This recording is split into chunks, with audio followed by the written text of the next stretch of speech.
Quais são as perguntas que vou colocar ao Sr. Lequemin? É essencialmente saber se esteve inteiramente envolvido nas evoluções do Twingo e não só no projeto inicial.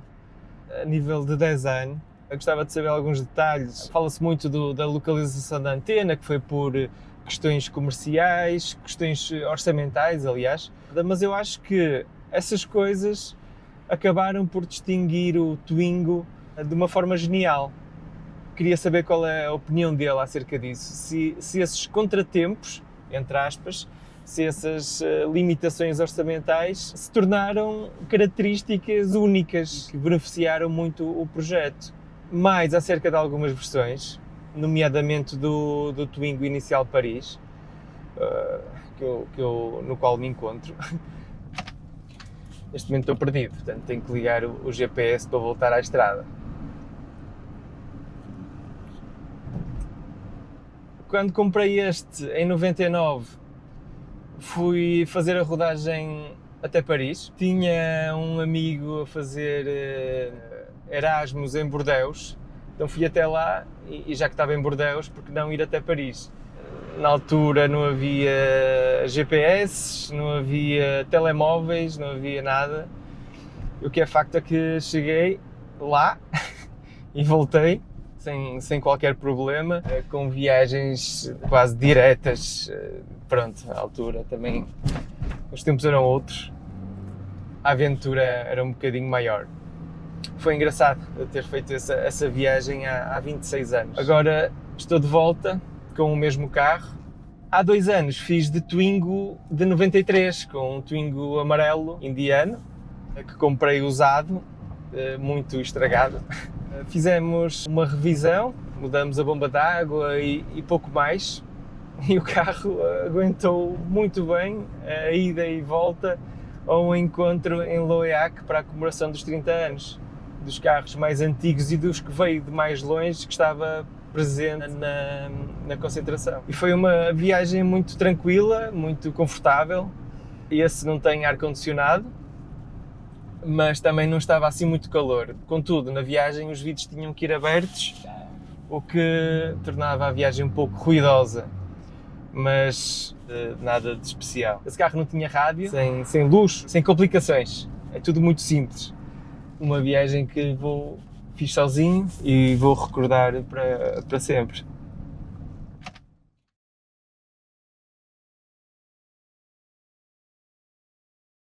The Twingo had almost half of the budget of the previous Clio. The brilliant result is a proof that a good design solves problems. I think so, yes.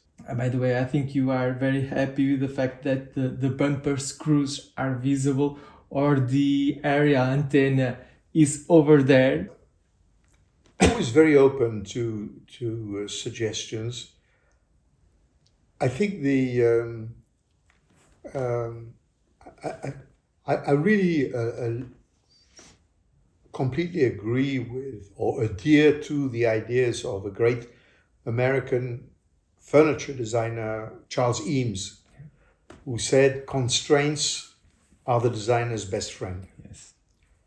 And I loved working on that car because there was an awful lot of constraints. Yeah. And that if we did not find a solution, the car would not be manufactured. It would simply die as a project. So finding economic solutions that didn't look like penalties, as if you are, hurting people's eyes, but you find a new way. In this case, not necessarily searching for elegance, but searching for coherence, searching for fun as well. Yes. You mentioned the antenna. Well, it's fun.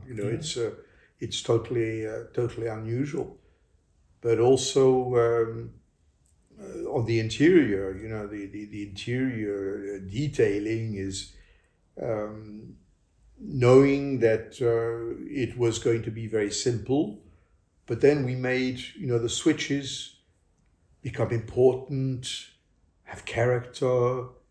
We introduced, color. Yes. As you can see in my environment, I love color. Yes. So that's kind of was sort of natural, I would say.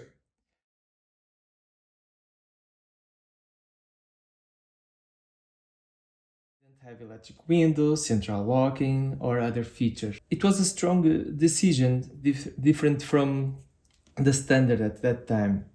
But shortly, that changed 2 years and a half later, was created with more equipment. Was this a compromise with the market, or did the success of the sales bring more investment to refine the Twingo project and change some initial ideas? Well, originally the aim of the car was to develop the very low end of the market. But then, of course, the Twingo, by its acceptance, just opened many opportunities. Yes.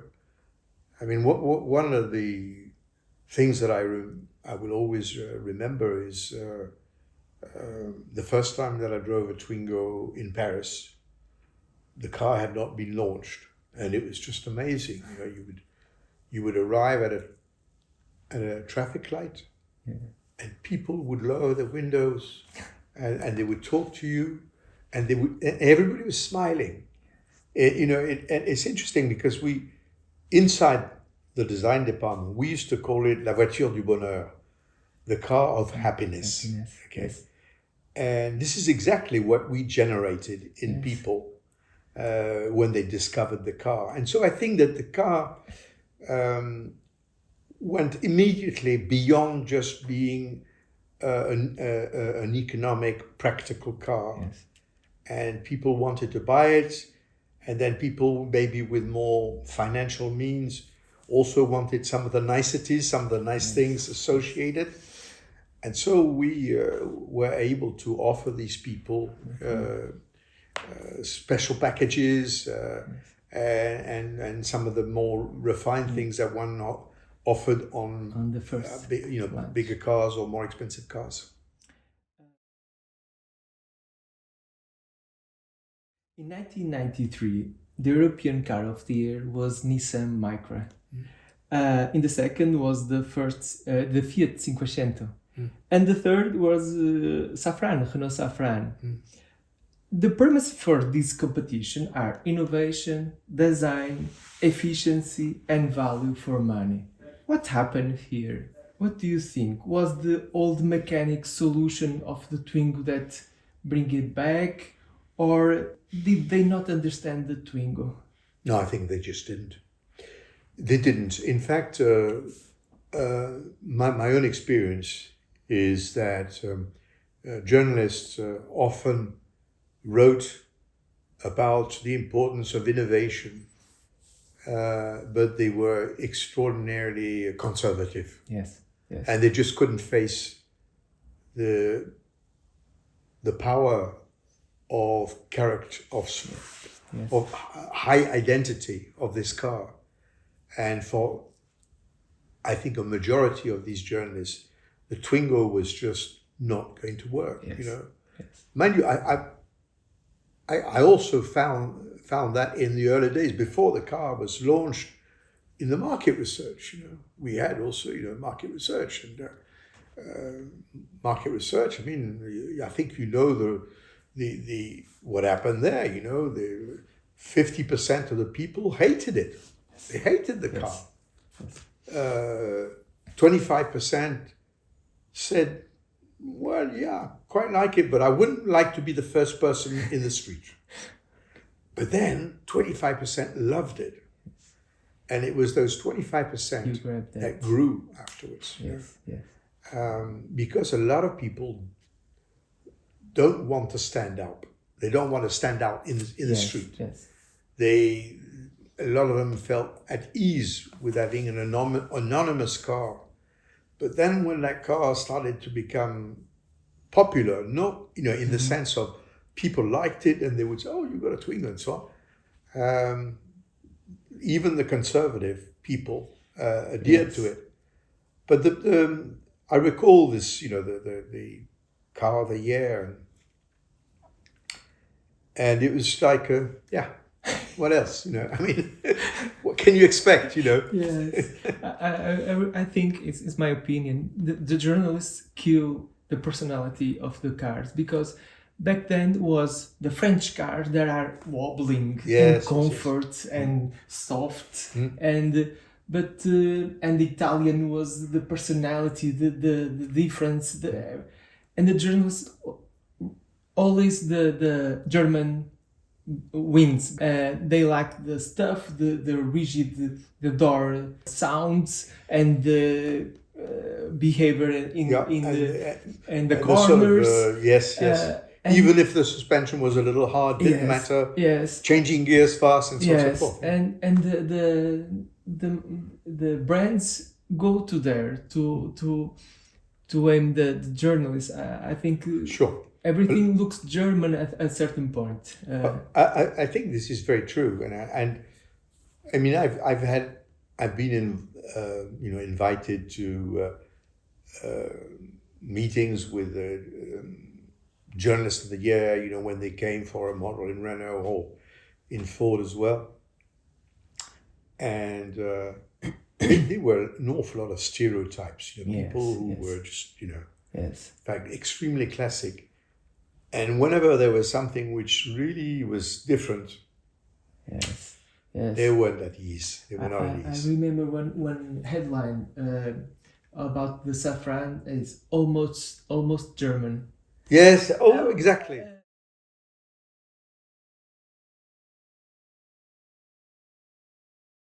Strange color combinations look like a cocktail.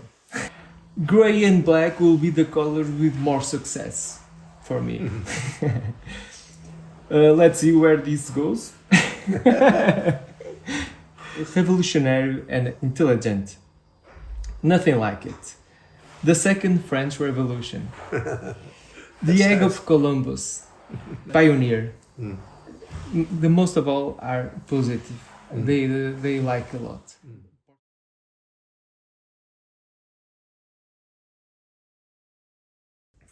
A few years later, a second collection with new colors on the outside, new fabric patterns on the inside, and less color. It was a way to be more consensual and looking for more marketed or more public. Was I think it a was. little step back. I think it was reaching out for a larger market. Yes. And one of the things which I objected to and managed to stop for many years was that one of the colors could not be white.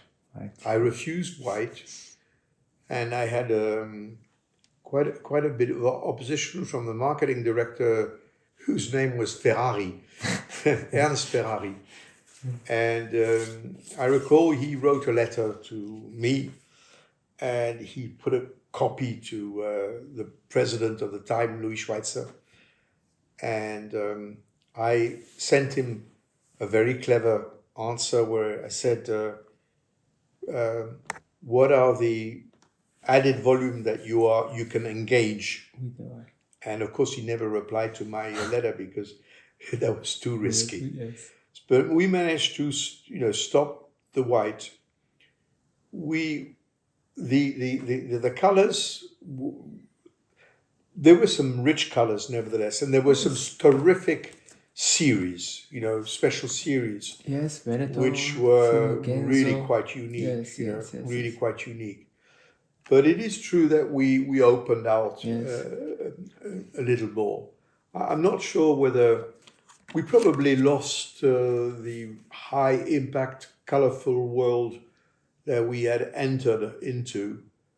But this second generation was not, I don't see that as being a retreat, going back or, facing the enemy and then turning the other direction. It was more of a want on our part to widen our appeal. Okay.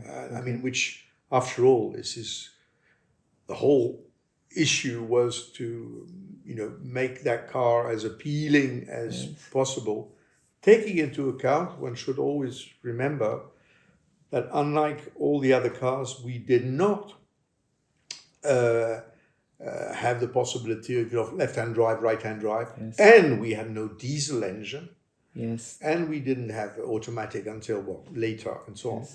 So it was quite a few handicaps to be on the market, but we really didn't need the volumes.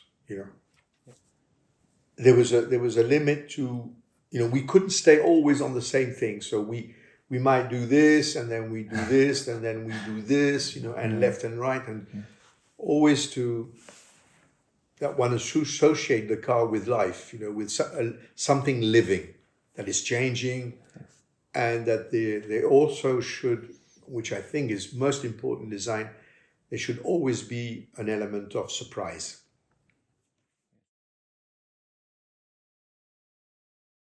In my humble and totally fair opinion, the restyle of the Twingo One was one of the best ever. It kept his smile, was given a new fresh life, more modern, and above all, kept the initial essence, the seats, movement, everything was there, which allowed to carry on for a good more years. Sure.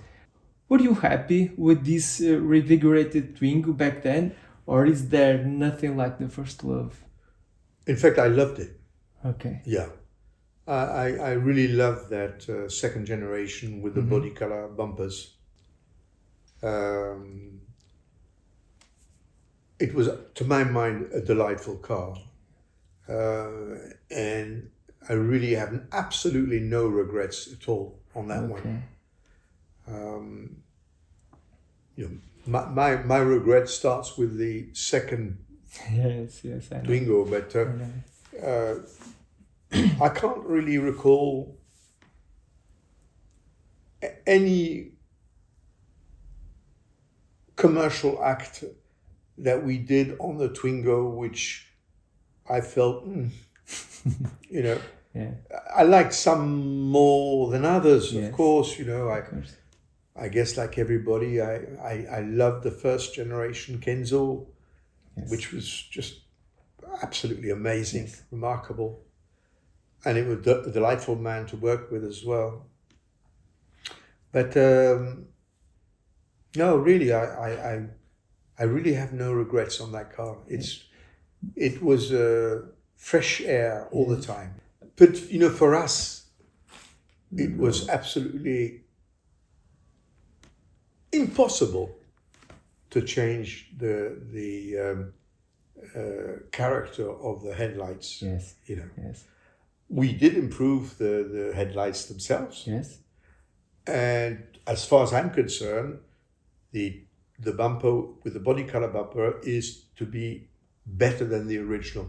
Right? I mean, I love the original. It was a great achievement. It's a success story. It's one of those events in my life which has marked my life. In my mind there are two vehicles that I mark myself in terms of a designer. One is a truck, and if I choose a car, it's the Twingo. So yeah, I think that version was beautiful. Twingo Initial Paris Yeah. is the antithesis of the first version, and yet is particularly blended and feeling of lightness into such a practical and friendly form, which is unusual, because the luxuries, you can be too practical to be luxurious. You must be serious, but the result was a sales success. Yes. How do you explain it? How the luxury car fits in the Twingo, and it was so great. The colors, the refine, the materials. It was very, very refined indeed. I'm watching that prototype over there. I think it's the same color. Yes, yes, indeed, the it is. Vert Yes, Amande. this is the Initial Paris, also, from Yeah, Renault the Initial. name that was Yeah. that launched it. That was supposed to become the upper Top end, of the huh? range. Okay. Yes. But we Yeah. we did not win that one. But it's interesting because when the Initial was launched, the car had been established in people's minds. It was still standing out by comparison, to Citroen AX and things like that, and 106 or whatever, all those kind of cars. And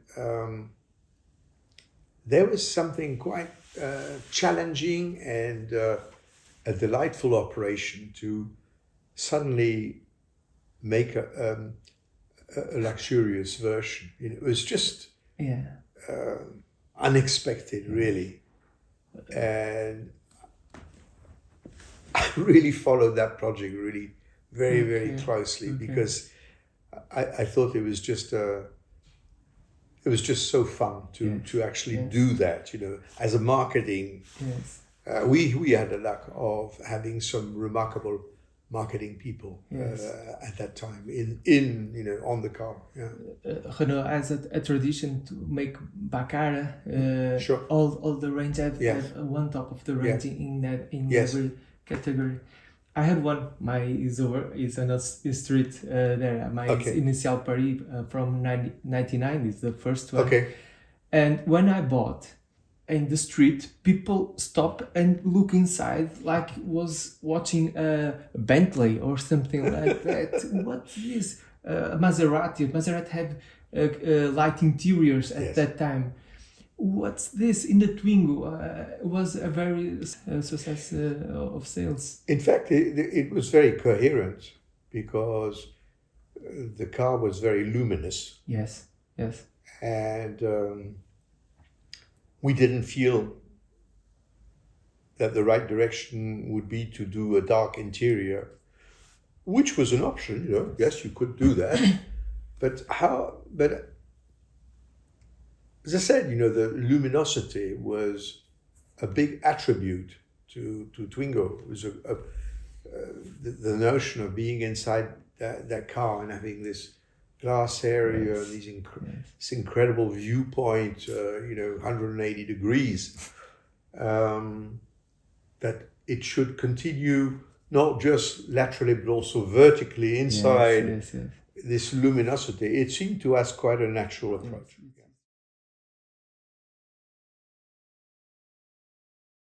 For me, automotive design is, I think it's in crisis. Trends, rules right now. Concepts and personality are disappearing. Were you also asked to follow trends at the briefings back then? Or was everything more free and the result more innovative? Because you must have black piano dashboards, or you have to have big wheels, black wheels with chromes. You have to have illuminated logos and light bars in the back. Back then, you had to accomplish that rules too, or is more free to start a project? Well, the answer is that I don't think at that time everybody in other companies felt more freedom. We just took the freedom.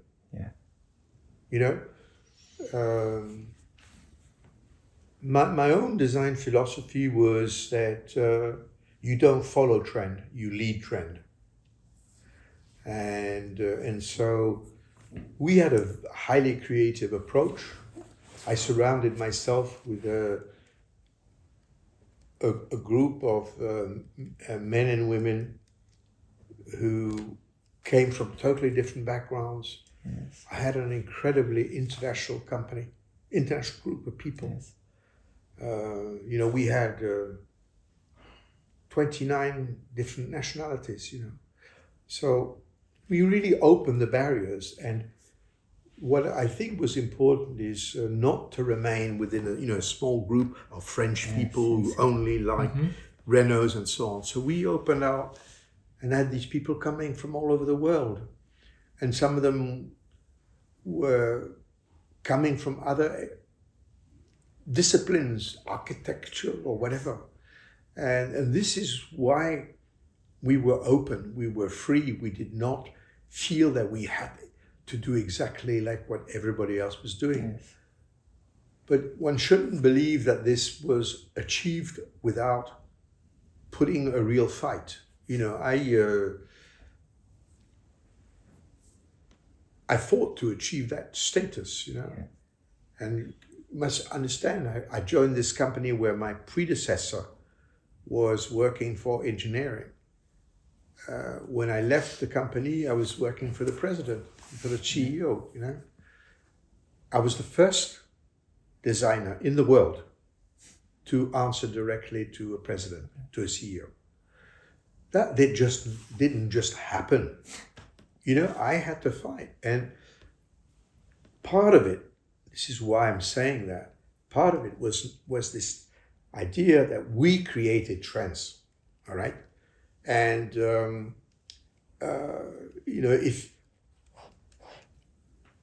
if you want to be ahead, you've got to run faster than the others. That's basically it. Yes.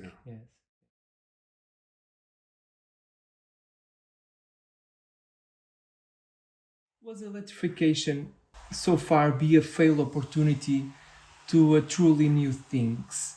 Because the engine, the gearbox and the transmission through years has molded the shape, the interior. And now the electric could be a design revolutionary because everything is different, but everyone looks like combustion cars. The bonnet is big, the shape is almost the same. I knew a few examples, good examples, I think. Maybe the Twizy, it's a different Citroën Ami, and for me the best of all is BMW i3. Is a pure electric from the zero. Everything was built to be electric. Designed by a former Renault designer. Yes? Oh yes. I didn't know. Benoit Jacob, Okay. who designed also the Spider. Because was a factory, a different factory, different team that developed that car. But the electric cars look combustion cars. I've had you saying exactly what I say. I am extremely disappointed with the fact that automobile designers have not chosen the opportunity to come up with a solution which takes advantage of the package. Yes. And they've all attempted to do a very conventional car. Some years back, I was in a very small group of designers, and I remember it was that year we had one category where we had a Maserati Quattroruote, and we had the first Tesla. Okay. And I was quite amazed how the Tesla was so extraordinarily conventional from the outside, And it was very much inspired by Maserati in terms of its proportions. So overall, I must say that I'm very disappointed with everything, almost everything that has been done in that field. But it's interesting that you should talk about the BMW, the fact that it's one. I have one. Former. I have one. I love that car. Okay. My kid in the back has a bigger window for him. Yeah. He likes that. Yes. Because the cars are small windows, Yes. and the line of the window comes down to her. You know where this comes from? No. It came from the concept car Scenic. Scenic. Yes. Yes. The concept car had this. Yes. I think And- I know. Yeah. And in fact, the drawing with that window With that the is curve? one that I actually did, and I still have the sketch Amazing. somewhere Okay. showing that. Yeah, it's in fact a rather sad story. What is happening in the automobile design world these days, because we've entered this era of the SUV, and the SUVs have one thing all in common, is that they're tall. Being tall, so that they don't look as if they're going to fall over, they make them wider. Yeah. And the thing is that European roads are limited. You cannot go beyond a certain width. You cannot also go beyond a certain width because of parking spots. You can't, get out. And I think that a lot of these cars, in terms of width, are too close one to the other. So between upper segment and lower segment, they're not that much difference. Yeah. And so basically they've put themselves to manacles, go to prison, and that really is that is really a handicap for them.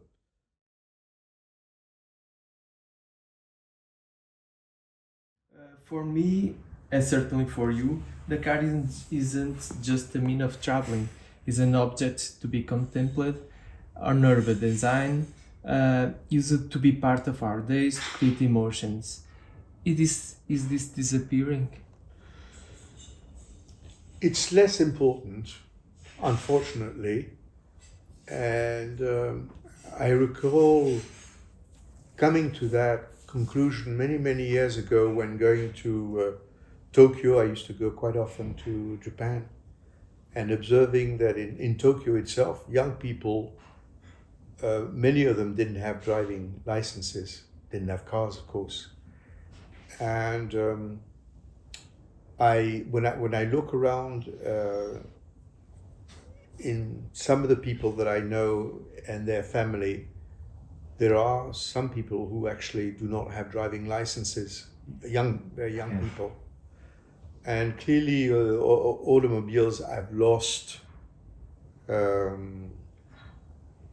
little bit of the magic. But then again, how could one maintain this attraction of automobiles if all the designs are looking the same, are basically quite mediocre? Let's face it, they are mediocre. There's rarely you find a car where you say, wow. Yes. So if you eliminate the wow effect, what can you expect, you get that result. So you are contributing to the demise of the status of automobiles in people's hearts. Yes. As a co-founder, sustainable school, design school, the B-Design. Design. Are cars doomed? The industry seems disorientated. Cities are running out of space with unbreathable air. Banning cars seems the solution. Cars will disappear from the cities. I think if one looks well beyond, you can see that there is going to be less demand for cars. Probably there will be more services offered of renting cars and so on and so forth. But nevertheless, there is a need for individual transport. I mean, where I live in my other home in the south of France, I just could not live if I did not have a car. It's just impossible, just out of the question. So clearly I'm not going to rent a taxi to go and buy, a baguette. Yes, but the market will shrink. Yeah. It will. And the makers don't have that in mind right now. No, they don't. I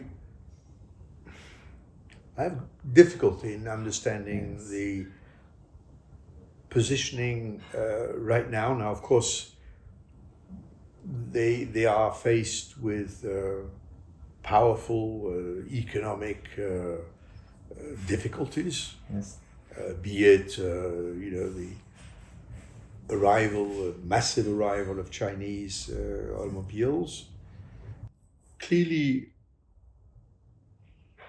there is a reality called the climate change. Yes. Climate change is, you can't deny Yes. that it's not exist. Whatever we do as human beings has to be adapted to face those realities. Does that as such mean that it will eliminate automobile transport? I don't think so as such. It will change it for sure. And there is an incredible amount of research being done on packaging, light packaging cars, which are much lighter. And I'm sort of very often contacted on these things. So yes, change is coming, Yes. and change is going to be thrown or thrusted upon us, and those who can't accept that there is change will succumb. Yes. They will disappear.